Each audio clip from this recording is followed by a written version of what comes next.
Marco had believed that his life was a fairy tale. He and Giulia were living in a quaint Venetian house with their two children, Matteo, 7, and Giulietta, 5. Their house was perched on the edge of the Grand Canal, offering panoramic views of the waterways and the iconic Rialto Bridge. Every morning, they would stroll along the cobblestone streets, coffee in hand, soaking in the romantic ambience of Venice.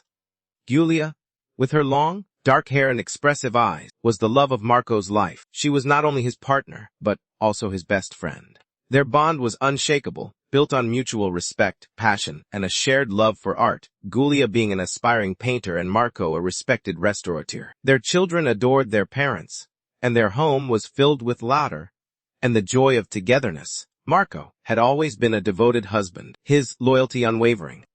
Giulia, in turn, cherished her family above all else. But things were not as they seemed behind the Venetian facade. As time passed, Giulia began to change. She grew distant, her once bright smile often replaced by a faraway look. Marco noticed but chose growing suspicions. He chalked her behavior up to stress from her artistic endeavors or the challenges of raising two children. Giulia's career as an artist had taken off, and she was often invited to exhibit her work in galleries across Europe. Her travels brought her into contact with men who were captivated by her beauty and intellect. One such man, a charming but enigmatic artist named Alessandro, began to court her. Alessandro was not just another admirer. He was someone who made Giulia feel alive in ways Marco no longer could. His attention was flattered by her, and she found herself drawn to his confidence and creativity. She started spending late nights working on her art, often Alessandro assisting her. Their collaboration turned into something more personal. Marco noticed the change in her demeanor but tried to convince himself that it was nothing. He loved Giulia too much to believe she would betray him. One evening, Marco returned home from work to find Giulia sitting by the window, staring at the canal with a peculiar expression on her face. She seemed distracted, almost as if she were lost in a different world. "Buonasera, caro," he said, leaning down to kiss her. He noticed that her scent was different, a heady mix of sandalwood and something else, something unfamiliar. "Siaco," she replied, her voice soft but distant. She turned away from him, her attention fixed on the water. Marco frowned, said nothing. He loved Giulia too much to confront her, especially when their children were involved. He reminded himself that love was built on trust and understanding. But a small voice in the back of his mind whispered that something was wrong. One night, Marco came home to find Giulietta, their youngest daughter, crying. She was in Matteo's room, her tiny hands clutching a crumpled piece of paper, Tesoro, sitting down beside her. She showed him the note, which was written in a shaky hand. "Mama, I love you so much. I don't want to hurt anyone, but I think Mummy is in love with someone else." Marco's heart pounded as he read the words. His daughter had always been perceptive, though she was only 5 years old. He tried to dismiss it as a child's imagination, but gnawing feeling in his gut told him otherwise. The next day, Marco decided to confront Giulia. He waited until the kids' school and approached her in the kitchen.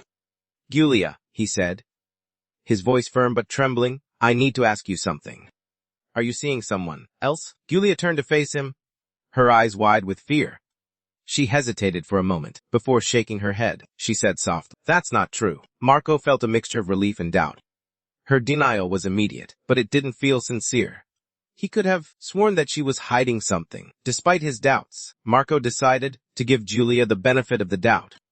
For the sake of their children and their marriage, he pushed the thoughts aside and focused on moving forward. But the truth was already out there. Alessandro had been in their house.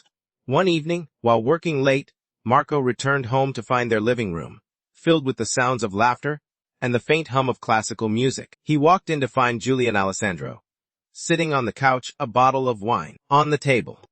His heart skipped as he looked at the two of them. "Marco," Giulia said quickly, her voice tinged with panic. "It's not what it looks like." Alessandro stood up, his expression guarded. "What? We're just discussing some work stuff," he said evenly. "I'm sorry if that upset you." Marco felt a surge of anger. He could see the way Giulia and Alessandro were acting, their shared glances, the unspoken words between them. Discussing work, Marco echoed coldly. "You've been, Alessandro. Do you expect to believe?" Alessandro didn't answer. Instead, he looked at Julia, who avoided his gaze. Marco felt a deep sense of betrayal. He had always trusted Julia, but now that trust was shattered. The argument that followed was intense. Marco accused Julia of lying to him, of building a life with someone else, while pretending everything was fine. "You've taken everything away from us," he said, his voice breaking as he thought about their children. "How can you do this to them?" Julia defended herself, her eyes flashing with anger. "This isn't about the kids, Marco. You're the one who's been ignoring me. You're the one who doesn't want to try anymore." He had been so focused on his career and providing for his family that he hadn't made time for them. But that didn't excuse what was happening. "You could have come to me," he said, his voice raw. "You could have told me how you felt instead of sneaking around behind my back." Julia's expression softened, her anger giving way to sorrow. "I didn't know how to tell you," she admitted. "I didn't want to hurt you. But I can't keep pretending anymore. Marco, I love him too." The words were like a knife to the chest. Marco felt the ground beneath him shift, and for the first time, he considered what life would look like without Julia. In the days that followed, Marco struggled with his emotions. He knew what he wanted. He wanted his wife, his best friend, the mother of his children back. But he also couldn't ignore the fact that she was in love with someone else. One night, after the kids were asleep, he sat down at their kitchen table and wrote a letter to Julia.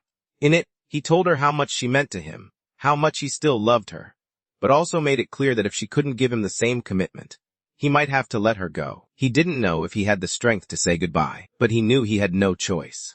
He had to make a decision, one that would hurt both of them, but one that would allow their children to grow up in a home where love was real.